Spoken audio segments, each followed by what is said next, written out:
All right. Good morning, everybody, and welcome to another Better Business Round the Table. And it's so good to have you all here with us. And today we have another different speaker, another guest speaker. And last week was really good. And I know this week will be good because I know for sure that Tina is someone who delivers. And I want to introduce our speaker for this week, who is Tina Norbury. Tina is a communication strategist. She's also an interpreter of some unique languages as well. And she's also a business mentor. Tina at present works internationally across the UK, Ireland, the US, Australia, and she supports some levels of conversations that we can never imagine in the legal aspect, in medical, in business environments. And she just ensures that, there's clarity in these conversations and that people can get the right outcomes that they need. And she brings something unique to her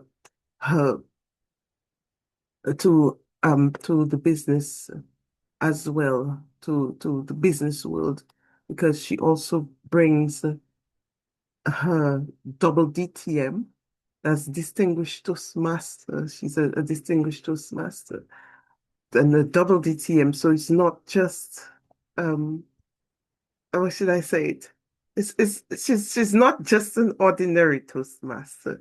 You find it very rare that a Toastmaster actually has a double DTM. So Tina really has worked towards her awards, and also she plays a really active role in the Toastmasters world, really helping individuals with communication, taking the leadership to another level. And yeah, she's just a gift to the Toastmasters world and a gift to the business world and a gift to us as well. So, Tina, today I say to you, welcome, and the floor is yours. Over to you, Tina. Mm. Thank you very much, Janice. I'm only a person who is very ambitious at learning. It means that being a DTM basically means that I'm not a good communicator. That's why I want to keep learning more, keep wanting to find out what this communication is all about. People who are very good, they just do what they need to do and leave it there. With me, I want to find out because I'm thinking, what is this about? I speak four different languages, and now I'm learning this different communication, cross-cultural communication. Thank you very much, Janice. Thank you very much. Good morning, all. Good afternoon, good evening to some of you. Today, we're going to talk about something that's very close to my heart, which is communication.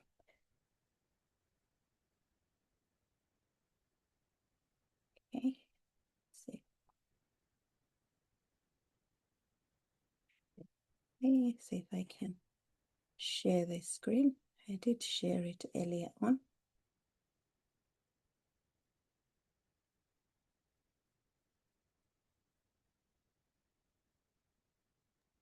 Are you okay, Tina?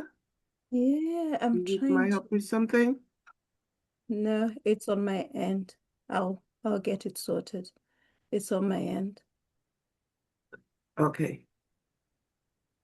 Yeah, I think I've found it. I'm trying to find my.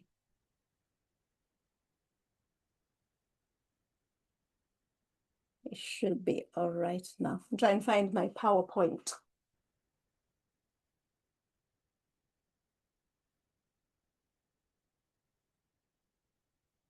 Trying to find my PowerPoint, which is loading now.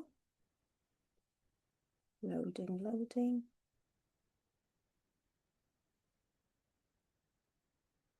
And we're on, right? Okay. So I will share my screen now. Perfect.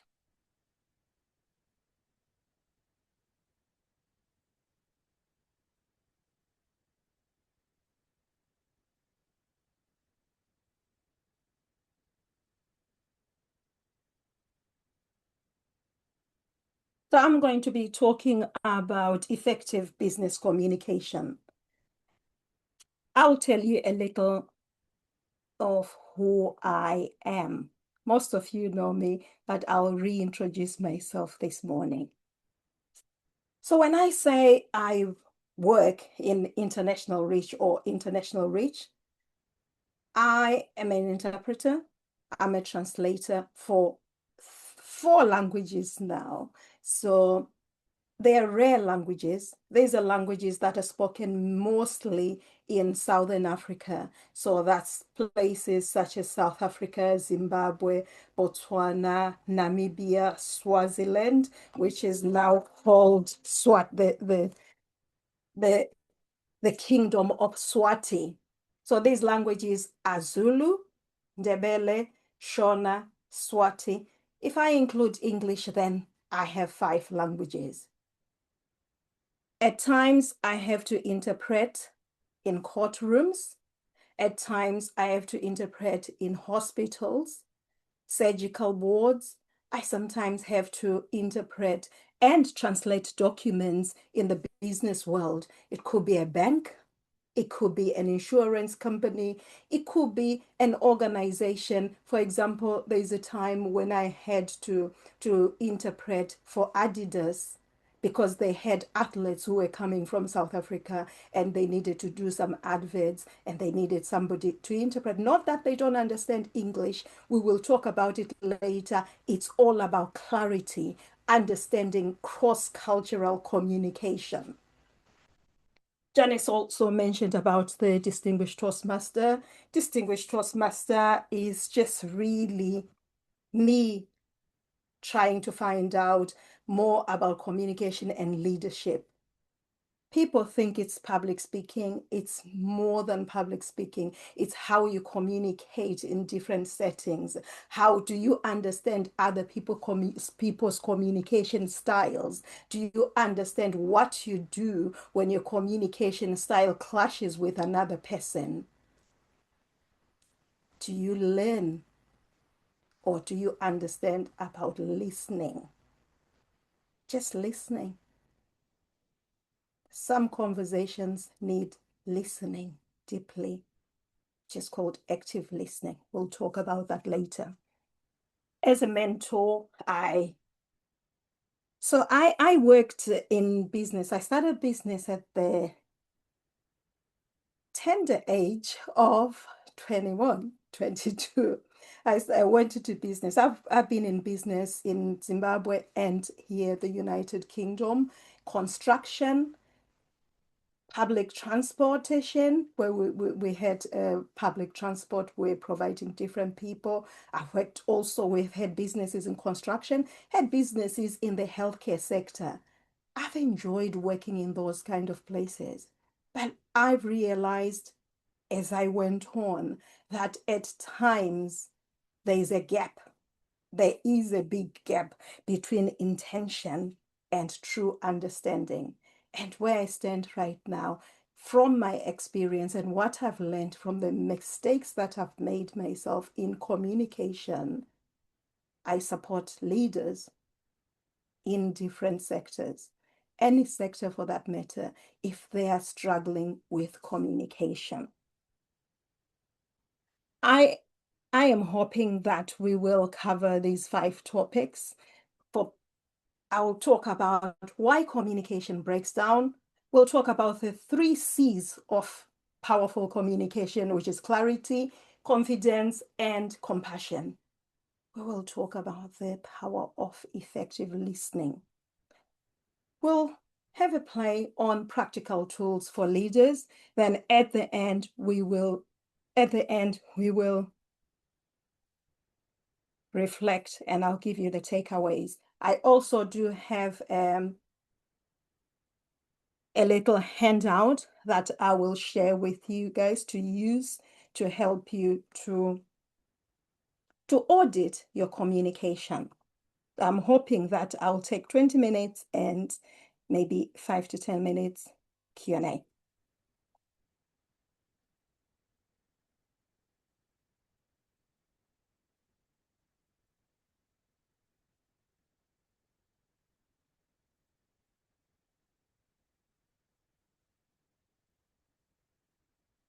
Is my screen gone?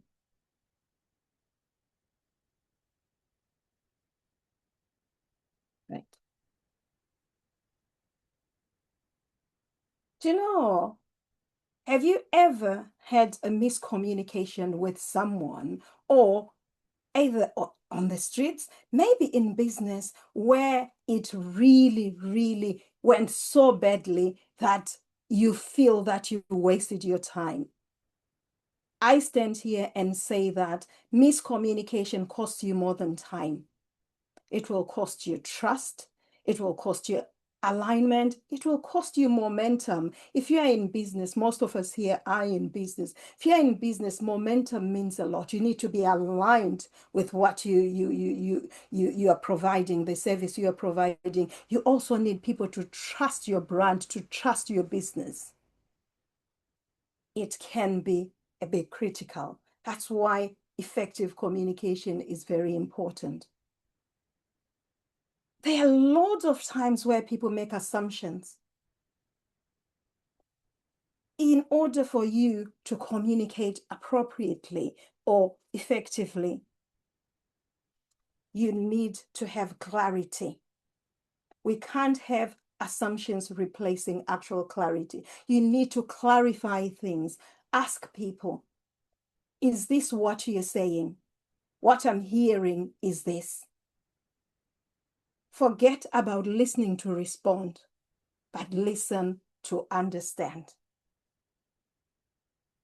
Don't wait to think, what is it that I'm going to say? What are they saying? What is the intention? Sometimes people think when you send a message, either different medium, whether on text or email, or maybe talking to someone, I've communicated this, I've said it, it's come out of my mouth, they have received it. Receiving a message is different from understanding it. They've heard what you've said, but have they understood it? Sometimes people think silence is agreement. Silence is not always agreement, because sometimes it means someone is still processing what you've said to them. They are trying to take it in, but because sometimes of time constraints, because sometimes maybe of different factors that may be involved there, people will just assume that if someone is silent, yes, they're agreeing. If they nod, they're probably agreeing, but depending on where it is as well. If you are in a different country, nodding like this means no, rather than this one. When a communication breaks down, it causes clients or even your team, the people who work under you, your employees, your colleagues, they feel unheard. When leaders are trying to communicate something to whoever they're communicating with, it could be their team members, it could be their customers, they will feel frustrated if there is misalignment there. Sometimes great ideas are lost because they were not communicated with clarity. Let's talk about the 3 C's of communication. Clarity. You need to say exactly what you mean in the most simplistic way. Remove the jargon and assumptions. Check for understanding, not just the nod. Sometimes people just nod and they're not really thinking about what you say, or they are nodding to the voice in their heads because they're saying, oh, I do understand that. Oh, that makes sense. And you assume that they understand. Check for clarity. I would say don't overload people with information. One message per message. There, I mean that one point, wait for it to land, then move on to another. Try and not cloud or give too much information at any given time, because that's where sometimes we lose our clarity. Confidence. You need to be confident. Speak from conviction, not performance. It's not about the performance. Speak from conviction. Be true to yourself. Be true to your message. Be true to your product. Be true to your service.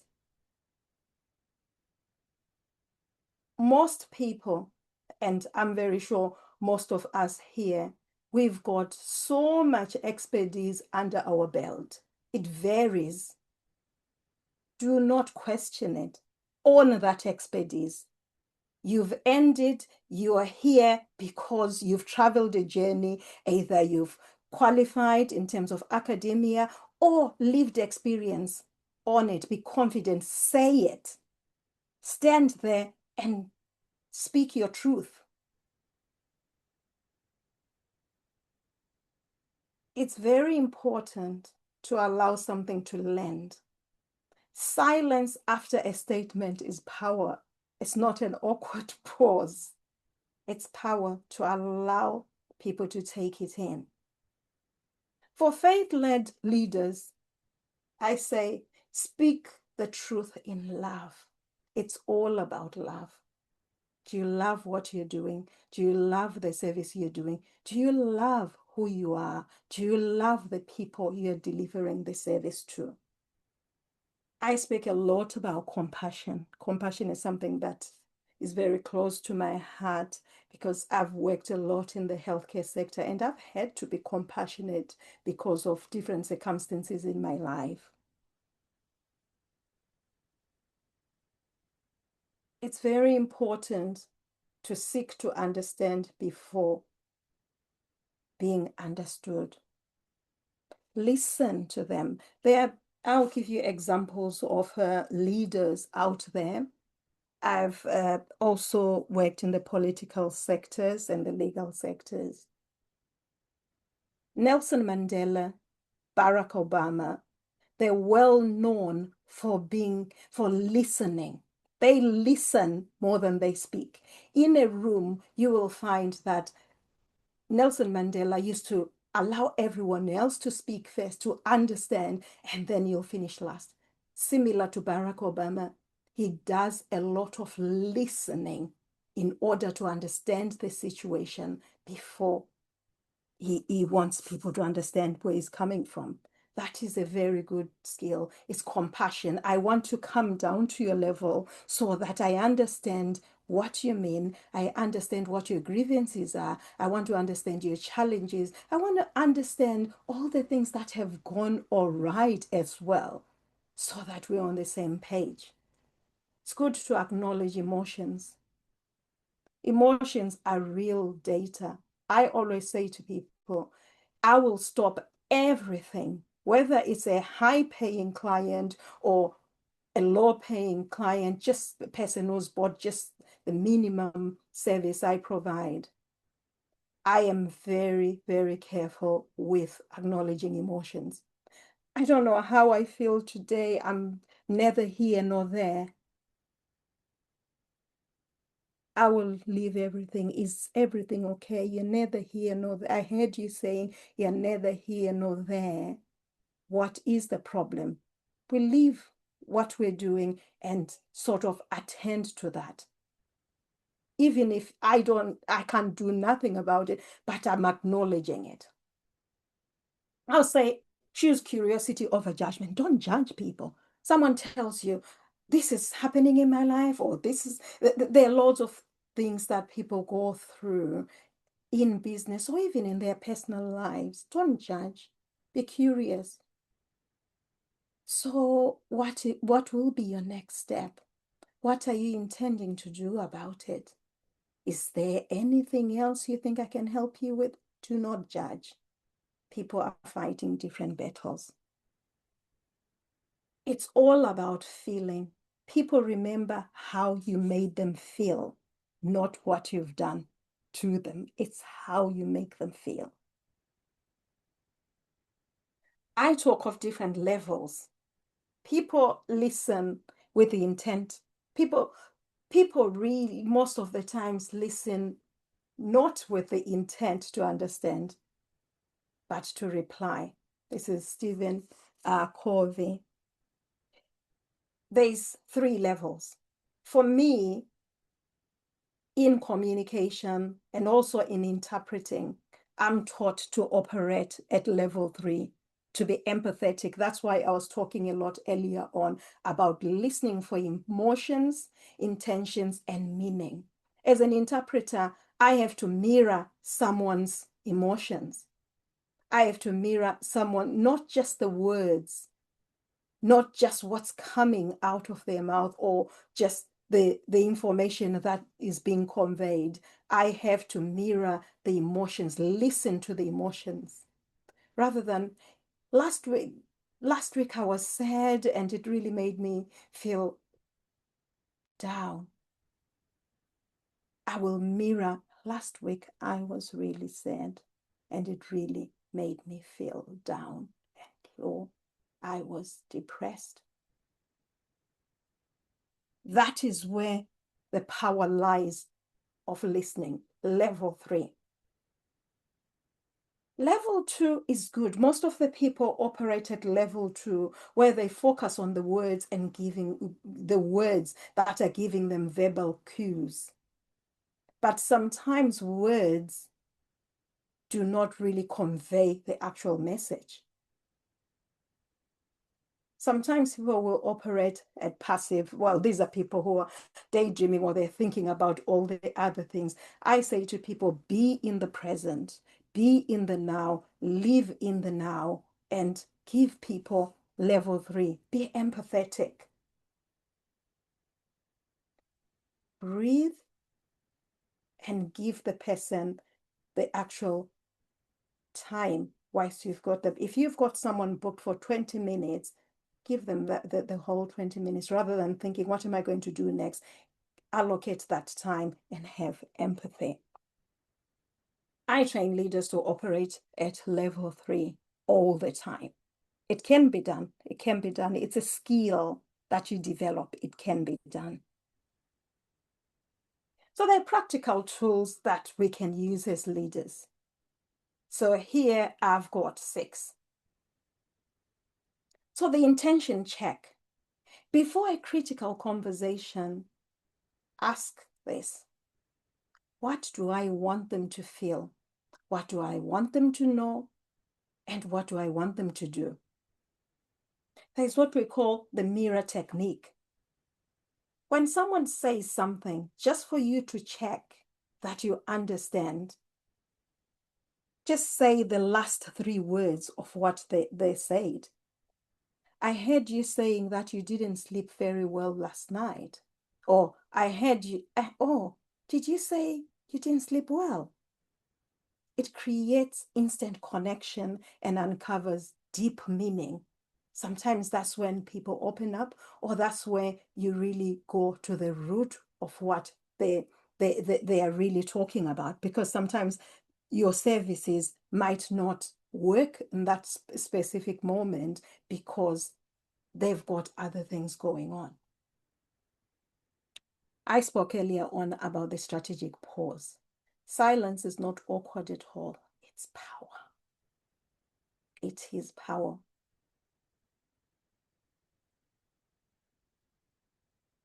I've just done a 3-minute, 3-second pause there. A 3-second pause is powerful. It makes your point land. I always say to people, always have a communication audit. We have different audits for different things. Have also a communication audit. So check with your team. Where did clarity break down in that month or that week? It depends how you want to do it. But monthly usually works out really well.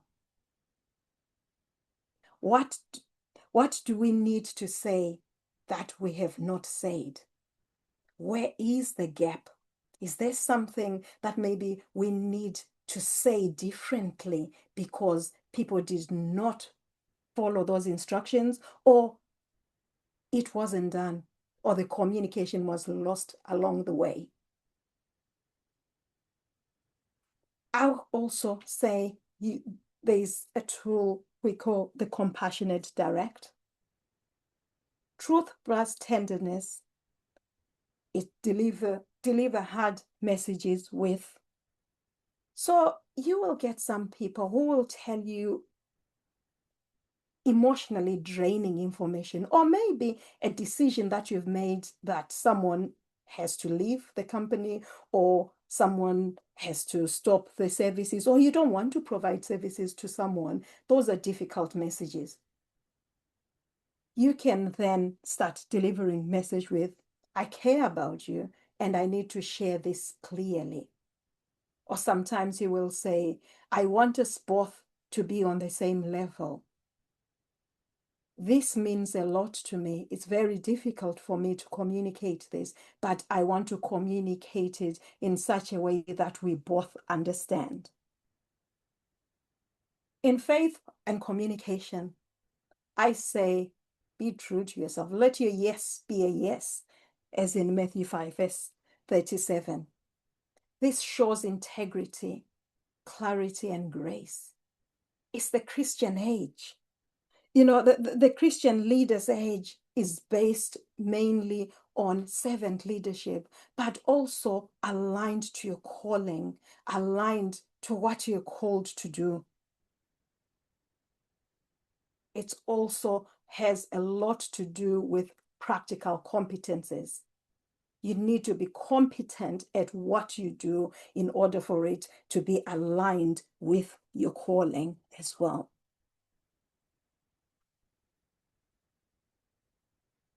I say the right word at the right time is a gift.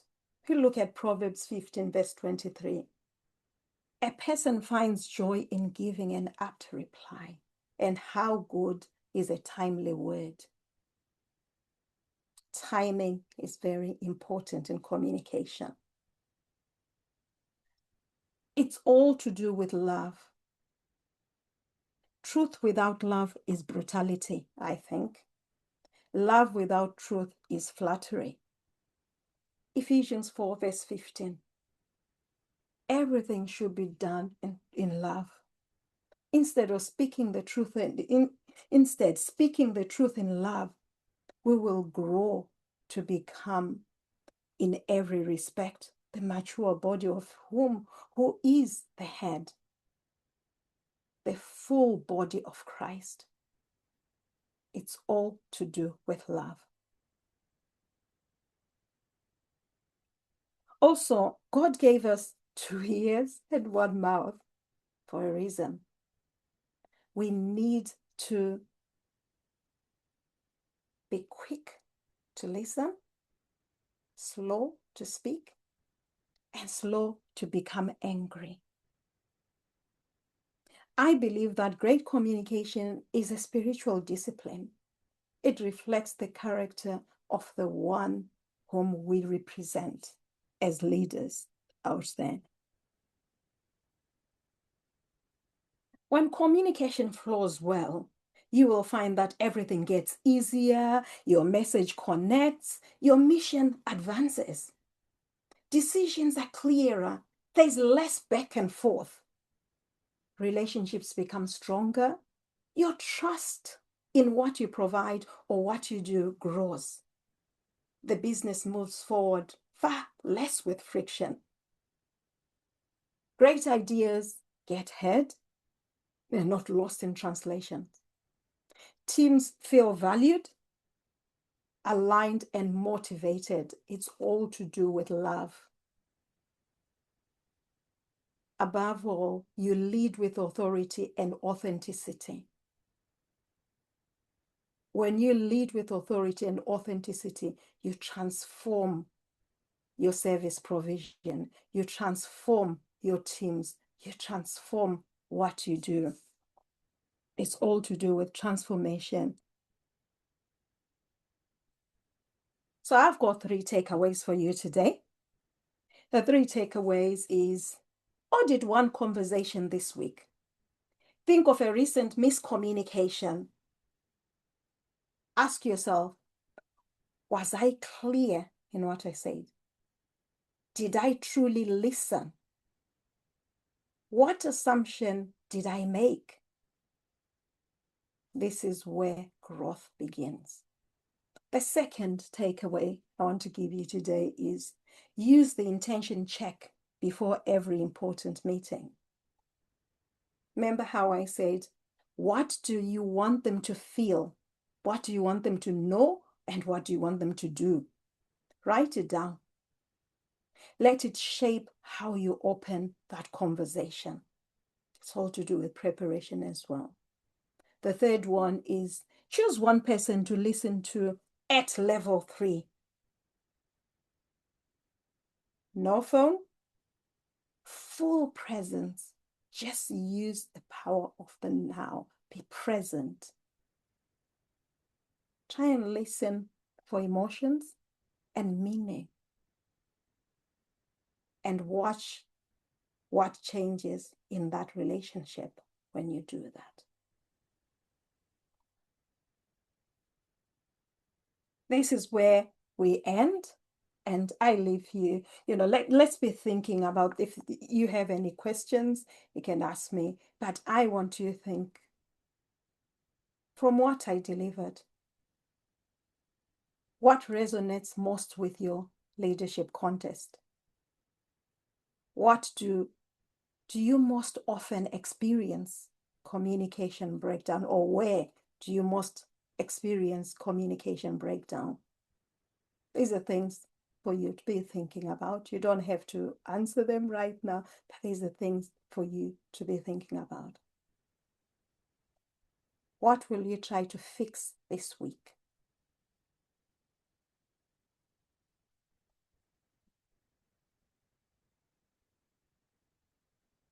I've got a free downloadable guide today, and I will put it on the chat. And I say, let's think about interpreting and translating meaning, not just words. In the business world, people do not struggle with ideas. They struggle with putting them into clear words. I will send you my guide. And if you want to work with me, or you know someone who would like to work with me, these are my details. Thank you very much. Over to you, Janice.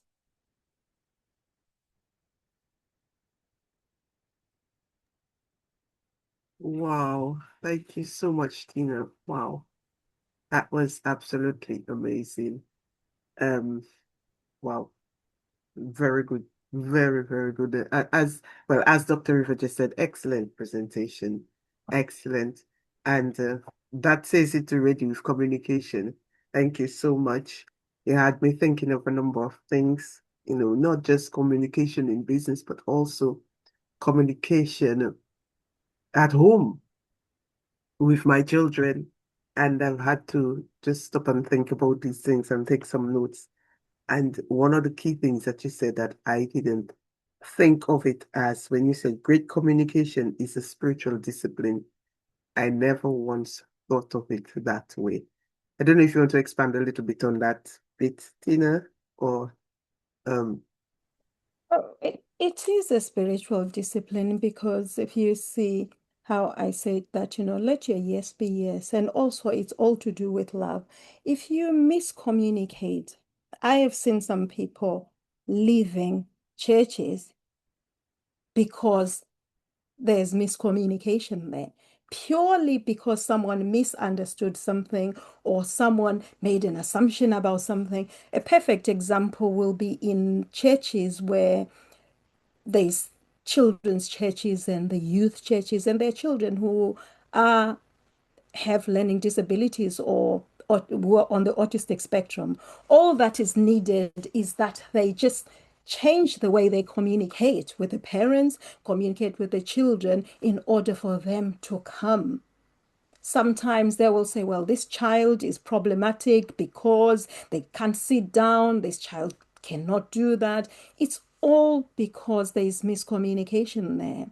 There was a child one time, Janice, in our church, who was on the spectrum, and the child used to stand up and just go and try and touch the pastor, or all he needed to do, because it's all to do with feelings. They use a lot of senses. All he wanted to do is to just go and feel the texture of the jacket or the trousers, and he'll come and sit down. But oh, everyone will be, it will be a pandemonium. Everyone is rushing around. Oh, sit down, you're disturbing. And one day I did say, do you realize that that's the way he communicates? And the mother would be very upset and sometimes will take the child back home. It used to be a mess. And I watched this for a few weeks. Then I said, do you realize that if you allow him to go and feel, he'll go back and sit down? Oh, maybe he'll be aggressive. Maybe I said, well, try it. And they allowed him, and it just felt the trouser, felt the jacket, went and sat down.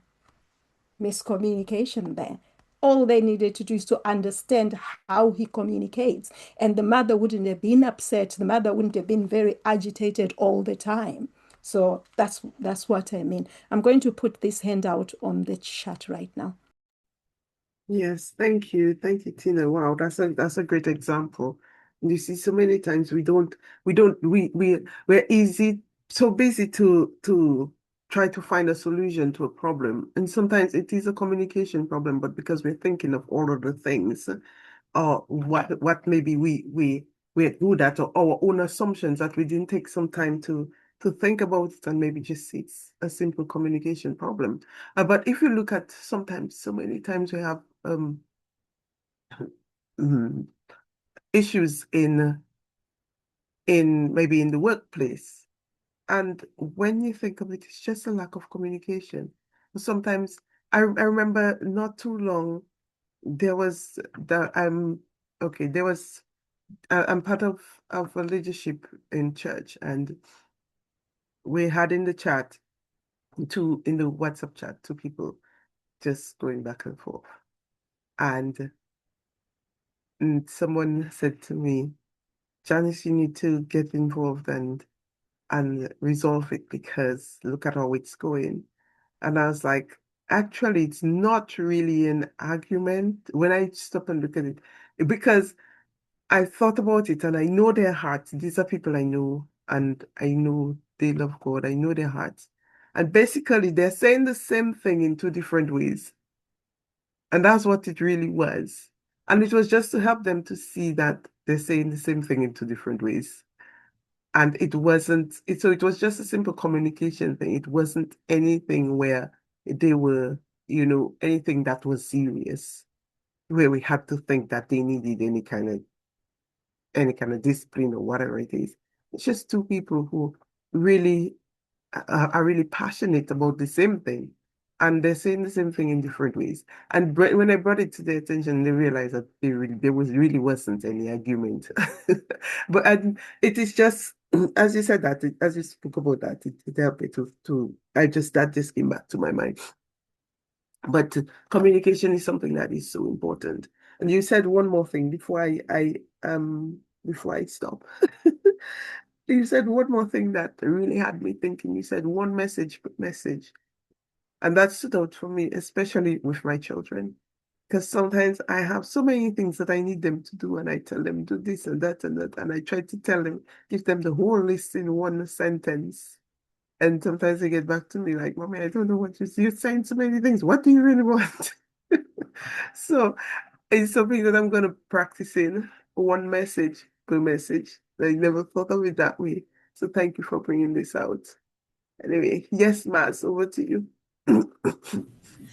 Oh my goodness, Miss Tina, what? Okay, so convicting me all the way through here. So many valuable nuggets, and you're right. And just like Janice says there, because as you know, I talk fast and my mind races, so therefore I always want to deliver the whole thing, but it's overwhelming for the receiver. I want to tell you everything about that thing. So, yeah, when I'm speaking, even when I'm writing, I do need to remember that because, like Tina said, that's where the clarity can be lost. I think we have to keep it simple sometimes. And Tina, I love that example. Yes, I've seen that in my church too. Misunderstandings often happen. We have to take into account people's methods of communication. They may be nonverbal. There may be cultural factors as well. Ah, Janice, and anyone, for those of us from the Caribbean, how we interact. When you come to the UK and you it's a different kind of thing. Knowing, for example, that if your British neighbor says, "Oh, you should come for a cup of tea," they don't literally mean you should come for a cup of tea. That's just a pleasantry. So we have to understand. And even when we use spiritual jargon in the church, we assume that everybody, or even that we know what it means. What do you mean? Okay, be still. The Lamb of God. These kind of language, we use. But okay, but what does that really mean? And so, yes, I'm examining myself because I'm thinking, well, as a coach, I should be doing this, but I'm not. I try to actively listen, but I'm not always present because some of us just listen to respond to the next thing, to counteract the argument. And no, if we're fully present, we should listen to understand, like you've said. That active listening is becoming eroded with me because there's so many distractions, and I've got like the computer. I've got 100 tabs, and it's slowing my effectiveness. It's slowing me down, and then in doing that, I may misunderstand what you've said. Many times I've taken offense. Somebody say the wrong thing. What do you mean? I try to, right, because I used to let it fester, and it's not good. I'll be holding it down. I could tell you, Janice, I could tell you what you did in 1997, and you said this and you did that. So I need to, yeah. And in coaching, we often are encouraged not to ask closed questions, even in a court of law. We need to ask open questions, actually, so that the person can respond appropriately. So rather said, well, you said this and clearly you were angry and you meant this. No, don't make assumptions. We need to ask, okay, what you said there, I want to be sure that I've understood you correctly. What were you thinking then, or what did you mean by this? So then we can really, because sometimes I know I do, we mishear things like, what did you just say? Who are you talking to? You're not talking to me. So yeah, I'm just laughing at how ludicrous that sounds. But yes, thank you for those 3 C's. I need to write all of that down. But thank you, Tina, for delivering such a powerful presentation. I really appreciate that. Thanks.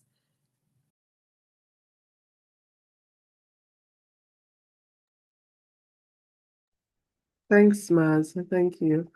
Maz, and as you were talking, I was you also reminded me because when Tina was saying, even with regards to the message, I was thinking, even with my videos, am I think I need to really think about how I do my videos now, one message per message. And I'm trying to think, how many messages do I really bring across in my videos? I try to make them short, but no, I have to start thinking about that as well. So many things, so many areas now I'm thinking about how I communicate. Wow, Tina, thank you so much. Thank you. Yes, I agree. Tina, thank you for such a stunning and informative presentation. The 3 C's really hit me as well. You see, too much information all at once, I get confused with that.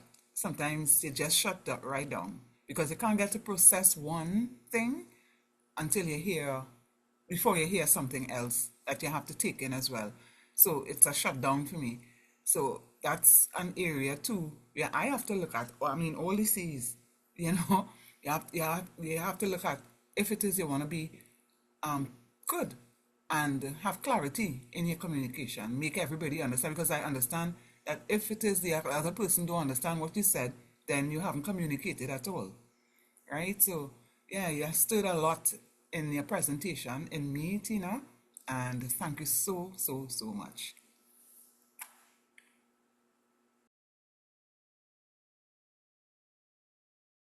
I've put the little handout I created for you guys. Is it opening all right? I put it on the Yes, it's chat. open. It's open. I got it. All right, that's Thank you. fine. That's fine.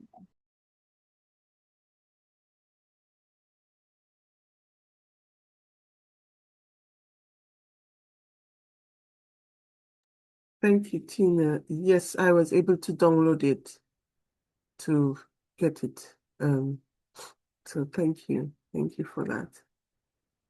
Tina, you have me thinking a lot now about every area, to be honest, every area that I communicate, and thinking about the free C's as well. So many things to think about today. And I really want to say thank you. Thank you for making this really clear to us and helping us to realize even more how important it is when we are communicating that we don't just think about ourselves and the message that we bring across, but we also have to think about the person who's listening, the person on the other side, and also about listening. Listening is so powerful. And I remember many years ago, I think it was in 2009, I remember this pastor said something and it stuck with me. And he said, be a good listener, you will hear way beyond what is said. And that really stuck with me because sometimes we, as Maz was saying, we listen, but we're thinking about what we're going to say. We're busy thinking about our response and our argument and all of these things. But we really need to be present and listen, really hear what the person is saying. And Tina, I'll be honest, when I speak with you, those are things that you practice. And you're not just one who says it, who talks about it, but you practice it. And I've learned so much from you already, just having conversations with you and how you respond to things. And I just want to say thank you so much. No, thank you, Janice, and thank you, everyone. It's we're all learning, isn't it? And once you learn that, you can always learn from others. And the listening is one powerful tool people don't realize that we have, and also the pause. You know how you said when you talk to the children, if you're trying to tell them a lot, you become agitated yourself. I told you not to do this. You should have done that. You should have picked up your shoes. You should have. You're already agitated. Your breathing pattern starts changing because you're trying to process all those things in your head, and most of the time they're not coming out as quick as you would want them because you're trying to push it. Actually, your mouth stops you, your brain stops you when you find that you're stuttering when you're wanting to say something, or your breathing pattern changes. It's actually your brain creating humps on the way. So if you think of driving, or it's creating speed humps to say slow down, but we don't listen because that's where you stutter. That's what, this is the words are not coming out because. But then if you then say, listen, I want to say this, but let me adhere to this speed bump, which is where you start breathing in such a way where you start wanting to say lots of things, and your head can take it. Pause. When you pause, you realize that you start thinking, and the words string along quite nicely.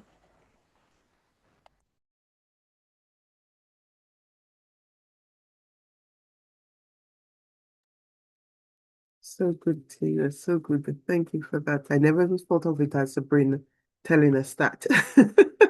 Another thing we learned right there. Yeah, thank you so much for that. Any other thoughts? Anybody else? Well, I tell you what, Tina, if you were presenting at, I used to go to Toastmasters and they were never like that. I might have stayed. You know what I mean? They were dry. My goodness, they had no good. Anyway, but thank you, Tina. Yeah, you broke it down really well. And I'm still processing everything. Thank you.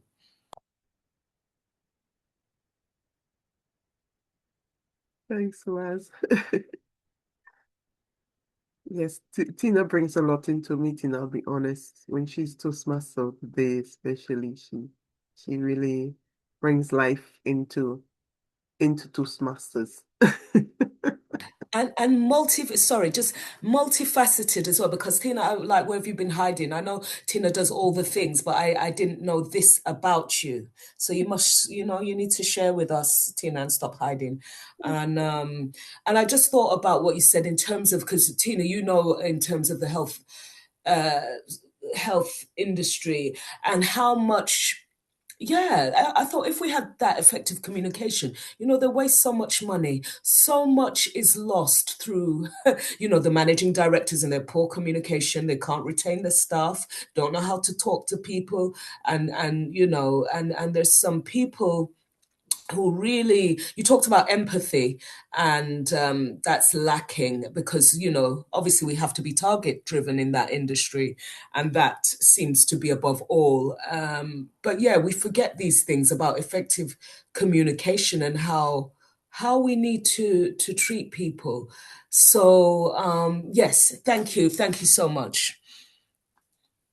My pleasure. It's something that I try to do, like now, trying to roll this out. For example, with interpreters in my interpreting work, like I will be in hospitals, I'll be, all over, really, all over the world, sometimes video interpreting in a courtroom, in a hospital room. Sometimes I have to go face to face. Maz, do you know some people don't know how to use an interpreter? As an interpreter, my job is to be someone's voice. Don't ask me don't ask me, what do you think I should do here? What do you think they're saying? That's not my job. My job is to be someone's voice. And as someone's voice, I will interpret in first person. So if I'm saying, my pain is in the chest right now, but 2 days ago the chain was on the knee. I'm not saying that. Or if I'm saying, if the person says, I don't understand that, I don't understand that. So if I'm here interpreting, I will say, I don't understand that. It doesn't mean that I do not understand that. It means that the person who is a non-English speaker does not understand that. So I speak in first person all the time, because all I'm there is the voice. Don't see me as this person, because I'm that person's voice and your people's voice. I'm only a voice, a medium you can use. But you find that sometimes they will ask you different things, are they saying this? The only time I use third person is where I'm saying the interpreter would like clarity.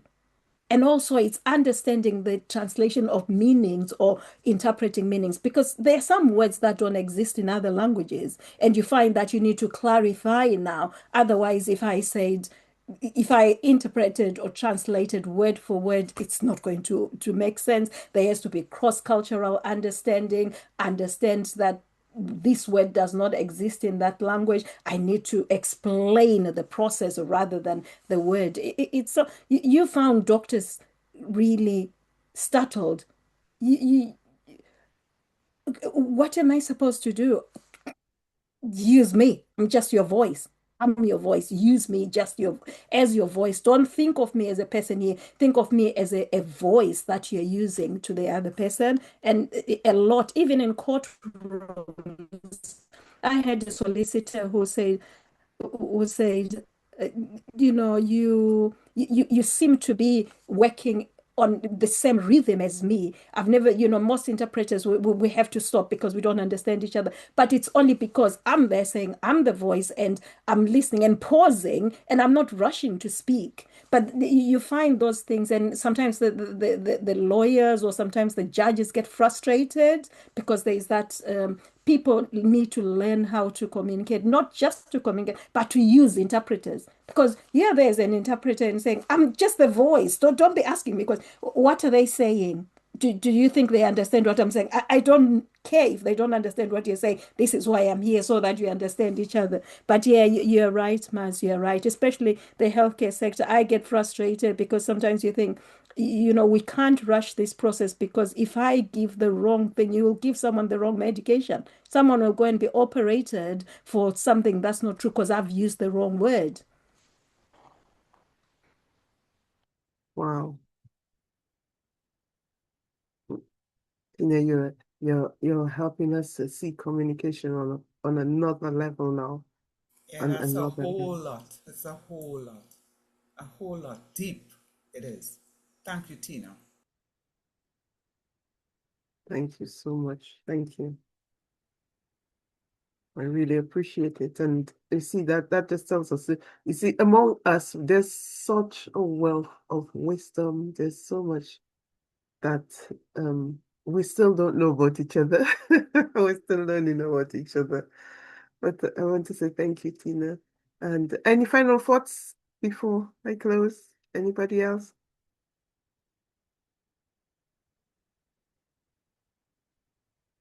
Okay, well, once again, thank you for all of this, Tina. Thank you also for the document that you sent us that we can download.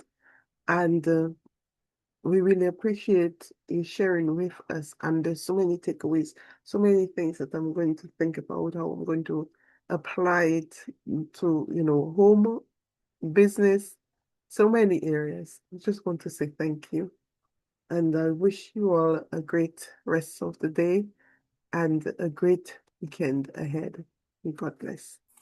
Thank you, Janice, and thank you, everybody. Bye. Thank Thank you. you. Bye. Bye-bye. Bye. Bye.